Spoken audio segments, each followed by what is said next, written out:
नमस्कार दोस्तों, आप लोगों का सृष्टि IQ चैनल में बहुत बहुत स्वागत है। मैं सुनील शर्मा। दोस्तों, आज की हम लोग की टॉपिक है मेमोरी। कंप्यूटर की मेमोरी के बारे में हम लोग पढ़ेंगे और ये इतना महत्वपूर्ण टॉपिक है कि इससे जो है कि एग्जाम में अच्छे खासे क्वेश्चन बनते हैं। जैसे कि पूछ देगा कि मेमोरी किसे कहते हैं, मेमोरी कितने प्रकार की होती है, प्राइमरी मेमोरी क्या होती है, सेकेंडरी मेमोरी क्या होती है, फिर जो है कि रैम क्या है, रोम क्या है, फिर जो है कि पूछ देगा कि वोलेटाइल मेमोरी किसे कहते हैं, नॉन वोलेटाइल मेमोरी किसे कहते हैं। तो ये काफ़ी महत्वपूर्ण होता है। तो चलिए इसको हम लोग शुरू करते हैं। दोस्तों, मेमोरी, ठीक है। कंप्यूटर में मेमोरी का प्रयोग डाटा, प्रोग्राम और अनुदेशों को अस्थायी या अस्थायी तौर पर संग्रहित करने के लिए किया जाता है। दोस्तों, कंप्यूटर में मेमोरी का प्रयोग जो है कि डाटा हो गया, प्रोग्राम हो गया और अनुदेश यानी जो इंस्ट्रक्शन दिया जाता है उसको जो है कि अस्थायी या अस्थायी तौर पर जो है कि उसको सुरक्षित करने के लिए किया जाता है। इसके बाद हम लोग देखेंगे कि मेमोरी के प्रकार, टाइप ऑफ मेमोरी। मेमोरी कितने प्रकार के होते हैं दोस्तों? प्राथमिक या मुख्य मेमोरी यानी कि प्राइमरी या मेन मेमोरी एक होती है, और दूसरी जो होती है कि द्वितीयक या सहायक मेमोरी यानी सेकेंडरी या ऑक्सिलियरी मेमोरी। तो दो प्रकार की मेमोरी होती है यानी कि प्राइमरी और सेकेंडरी, ध्यान रखिएगा आप लोग। फिर आगे चलते हैं हम लोग। दोस्तों, एक मेमोरी का एक शार्ट में स्ट्रक्चर हमने बना दिया है और इसको देखकर आप लोग जो है कि मतलब जल्दी से जो है कि एक फ्रेम बन जाएगा और याद हो जाएगा। फिर आगे हम लोग देखते हैं कि ये प्राथमिक यानी मेन मेमोरी जो प्राइमरी मेमोरी है इसके भी दो भाग होते हैं। पहला होता है रैम, दूसरा होता है रोम। रैम का फुल फॉर्म होता है रैंडम एक्सेस मेमोरी और रोम का होता है रीड ओनली मेमोरी। दोस्तों, ये भी इंपॉर्टेंट है और इससे भी कई बार क्वेश्चन पूछा है कि रैम का फुल फॉर्म क्या होता है, रैम का मतलब क्या होता है। तो आपको पता होना चाहिए कि रैंडम एक्सेस मेमोरी रैम का फुल फॉर्म होता है और रोम यानी रोम का full form read only memory होता है। तो ये दोनों चीज आपको पता होनी चाहिए। फिर आगे हम लोग बढ़ते हैं। रैम के भी दो भाग होते हैं, एक होता है यस रैम और दूसरा होता है डी रैम। यस रैम का मतलब होता है स्टैटिक रैंडम एक्सेस मेमोरी। फिर इसके बाद डी रैम यानी डायनेमिक रैंडम एक्सेस मेमोरी। फिर आते हैं हम लोग रोम। रोम के भी दो भाग होते हैं, रीड ओनली मेमोरी। रोम का फुल फॉर्म होता है रीड ओनली मेमोरी और इसके तीन भाग होते हैं। पहला होता है पी रोम यानी प्रोग्रामेबल रीड ओनली मेमोरी। यहाँ शार्ट में लिखे दोस्तों, पी का मतलब होता है प्रोग्रामेबल और रोम का मतलब होता है ये रीड ओनली मेमोरी। यानी पी रोम का मतलब हो गया प्रोग्रामेबल रीड ओनली मेमोरी। फिर दूसरा होता है रोम का दूसरा पार्ट होता है ईपी रोम। इसका मतलब होता है erasable programmable read only memory, ध्यान रखिएगा आप लोग। फिर तीसरा होता है ईईपी रोम। इसका मतलब होता है electrically erasable programmable read only memory. यानी ईईपी रोम का फुल फॉर्म हो गया electrically erasable programmable read only memory. दोस्तों, बहुत ही महत्वपूर्ण है और इसका फुल फॉर्म भी एग्जाम में पूछता है, तो आपको याद होना चाहिए। आगे बढ़ते हम लोग। अब इधर देखेंगे हम लोग द्वितीयक या सहायक मेमोरी यानी सेकेंडरी या ऑक्सिलरी मेमोरी। तो सेकेंडरी मेमोरी के बारे में हम लोग समझेंगे। फ्लॉपी डिस्क, इसमें आता है floppy disk, hard disk, CD. CD भी आता है इसी में दोस्तों। सीडी का फुल फॉर्म होता है कॉम्पैक्ट डिस्क। फिर इसके बाद आता है डीवीडी। डीवीडी का भी फुल फॉर्म होता है दोस्तों डिजिटल वीडियो डिस्क। फिर इसके बाद हम लोग देखेंगे पेन ड्राइव। फिर इसके बाद मेमोरी कार्ड यानी चिप। ये सब जो है कि सेकेंडरी मेमोरी के अंतर्गत आते हैं। दोस्तों, सीडी का भी आपको फुल फॉर्म पता होना चाहिए, याद रखिएगा। सीडी का मतलब होता है कॉम्पैक्ट डिस्क, एग्जाम में इससे भी क्वेश्चन बनते हैं। डीवीडी का होता है डिजिटल वीडियो डिस्क, इसको भी आप लोग याद रखिएगा। आगे हम लोग एक शार्ट में इसका जो है कि संक्षिप्त परिचय देखे हैं। अब आगे हम लोग जो है कि एक प्राइमरी मेमोरी के बारे में पढ़ना शुरू करते हैं। तो एक बार विस्तृत ढंग से इसको देखते हैं। चलिए हम लोग इसको शुरू करते हैं। प्राथमिक या मुख्य मेमोरी। दोस्तों, वो मेमोरी यूनिट जो सीधे सीपीयू से संपर्क रखता है तथा हर समय कंप्यूटर से जुड़ा होता रहता है। प्राथमिक या मुख्य मेमोरी कहलाता है, यानी कि जो मेमोरी दोस्तों सीपीयू से डायरेक्ट जुड़ा होता है और कंप्यूटर से भी कनेक्ट होता है डायरेक्ट, उसको जो हम लोग की प्राथमिक मेमोरी कहते हैं। और यह जो है कि दो प्रकार का होता है, पहला होता है रैम और रोम। देखिए यहाँ बताया ना, प्राथमिक या मुख्य मेमोरी, प्राइमरी मेमोरी के बारे में रैम और रोम, ये दो प्रकार के होते हैं। तो चलिए हम लोग देखते हैं पहला रैम। रैम के बारे में पढ़ेंगे। रैम का फुल फॉर्म अभी हमने बताया है कि रैंडम एक्सेस मेमोरी। रैम दोस्तों, रैम माइक्रोचिप से बना एक तीव्र सेमीकंडक्टर मेमोरी है। रैम जो है कि माइक्रोचिप से बना तीव्र सेमीकंडक्टर मेमोरी है।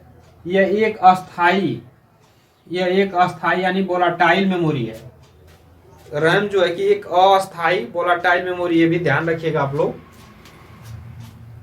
यह एक अस्थाई वोलाटाइल मेमोरी है जहां डाटा और सूचनाओं को अस्थायी तौर पर रखा जाता है। रैम में दोस्तों जैसे कि ये एक्सेस प्रदान करता है सीपीयू को, कंप्यूटर को चलने के लिए स्पेस देता है, और ये अस्थायी मेमोरी होती है।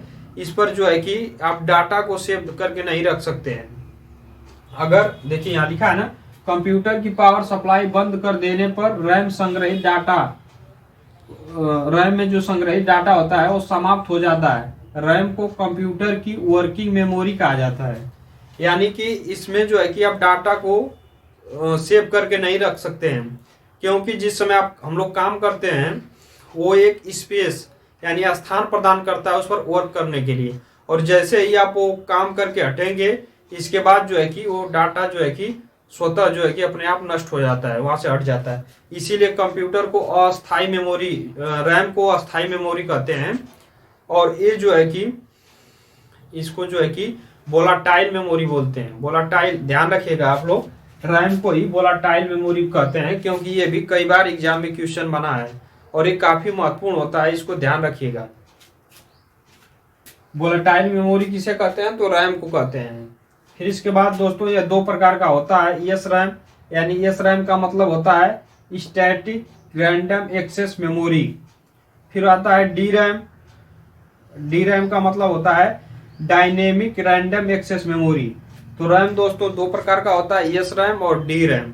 एस रैम का मतलब स्टैटिक रैंडम मेमोरी और डी रैम का मतलब डायनेमिक रैंडम एक्सेस मेमोरी। आप ध्यान दीजिएगा आप लोग।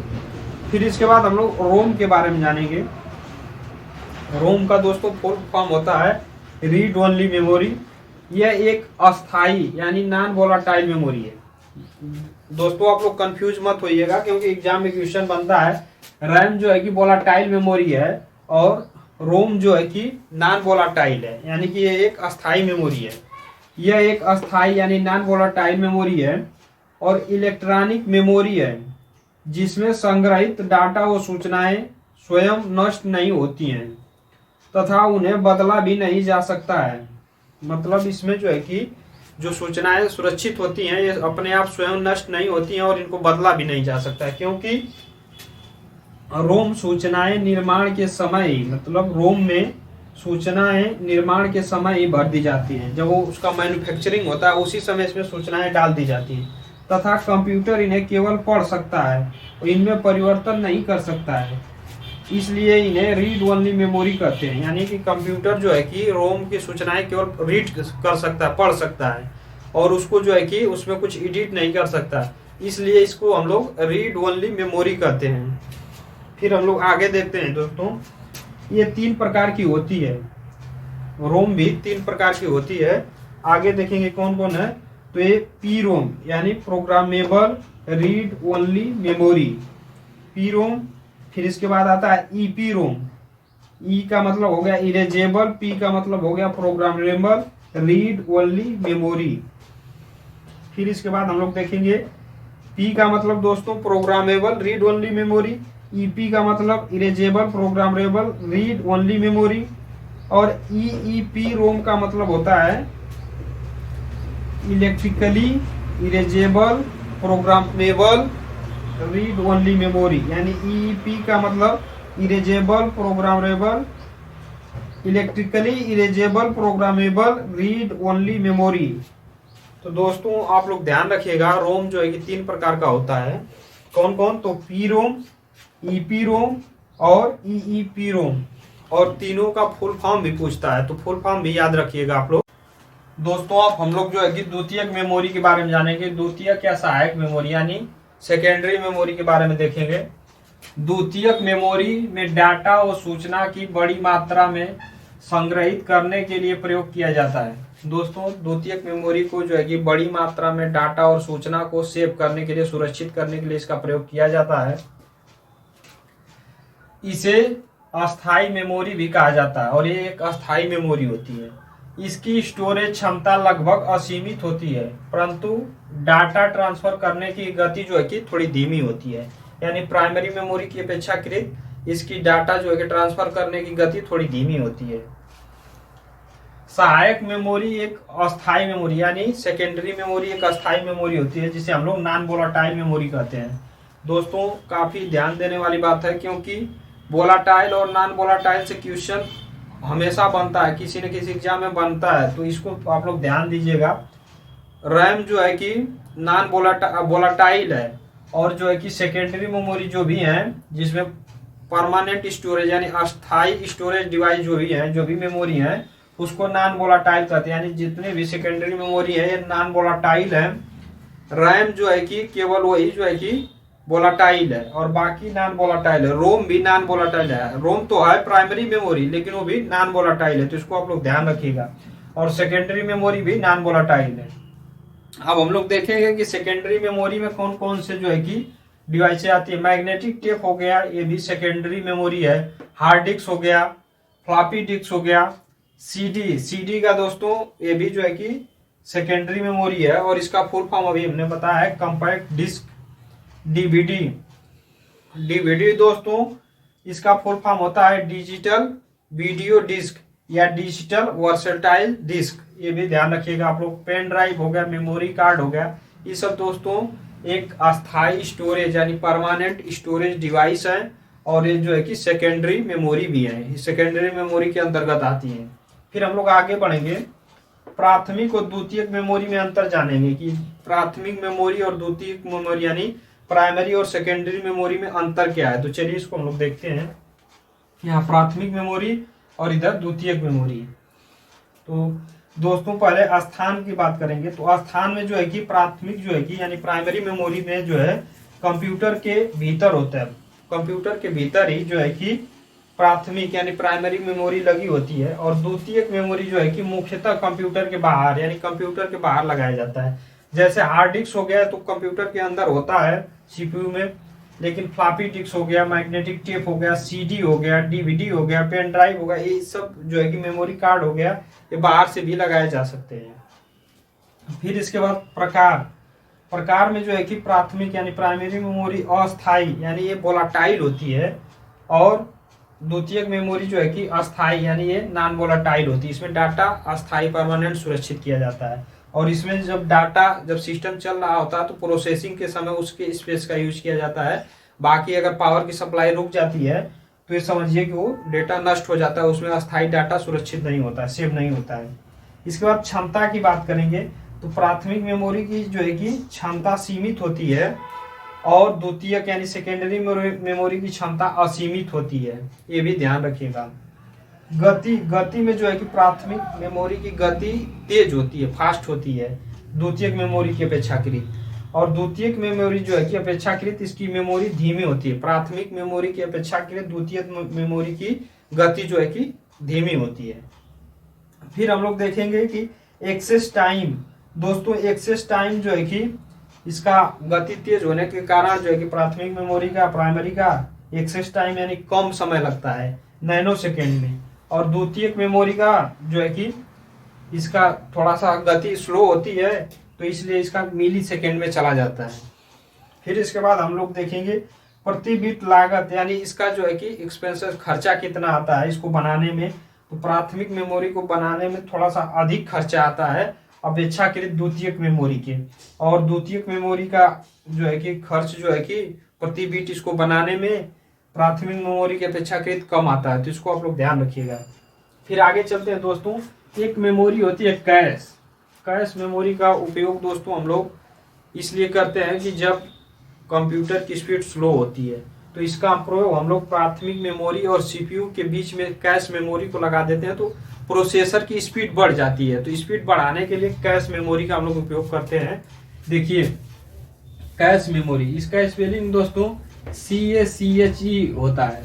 तो इस तरह से हम लोग पढ़ते हैं। तो कैश तो पढ़ने में कोई आता नहीं है, लेकिन वो कैश ही है, तो कैश उसको बोलते हैं। स्पेलिंग आप लोग ध्यान रखिएगा, CACHE कैश, कैश मेमोरी होती है। और इसको जो है कि एक बार इसका डिफिनेशन देख लेते हैं हम लोग। यह प्राथमिक मेमोरी और सीपीयू के बीच एक अत्यंत तीव्र मेमोरी है। यानी प्राथमिक मेमोरी और सीपीयू के बीच एक अत्यंत तीव्र मेमोरी है। और जो है कि कैश मेमोरी तीव्र होने के कारण प्रोसेसर की गति में वृद्धि हो जाती है। और इसको तीव्र होने के कारण प्रोसेसर की गति में वृद्धि हो जाती है। सामान्यतः कंप्यूटर में प्रयुक्त कैश मेमोरी का आकार, जो भी कंप्यूटर में प्रयोग किया जाता है कैश मेमोरी, उसका आकार 256 KB यानी 256 किलोबाइट से लेकर 4 MB, 4 MB का मतलब 4 मेगाबाइट तक हो सकता है। यानी 256 KB से 4 मेगाबाइट तक हो सकता है। तो देखिए दोस्तों, ये इसका एक सिस्टम बनाया गया है कि प्राथमिक मेमोरी है और ये सीपीयू है, इन दोनों के बीच में कैश मेमोरी लगाया गया है। सामान्यतः दोस्तों सीपीयू का स्पीड बढ़ाने के लिए, जब कंप्यूटर की गति जो है कि स्लो होता है, तो उसका स्पीड बढ़ाने के लिए हम लोग कैश मेमोरी का उपयोग करते हैं। तो इस तरह से दोस्तों आज हम लोगों ने जो है कि मेमोरी क्या होती है उसको जाने हैं। फिर मेमोरी कितने प्रकार की होती है, और प्राइमरी मेमोरी क्या होती है, सेकेंडरी मेमोरी क्या होती है, फिर रैम क्या होता है, रोम क्या होता है। इस तरह से करते हुए कैश मेमोरी तक हम लोगों ने समझा है। और हमें लगता है कि आप लोगों को अच्छा लगा होगा क्लास। अगर अच्छा लगा होगा तो दोस्तों इसको वीडियो को लाइक कर दीजिएगा। आप लोग चैनल पर नए होंगे तो जरूर से चैनल को सब्सक्राइब कर लीजिएगा। और आज के लिए इतना ही रहने देते हैं। बहुत बहुत धन्यवाद।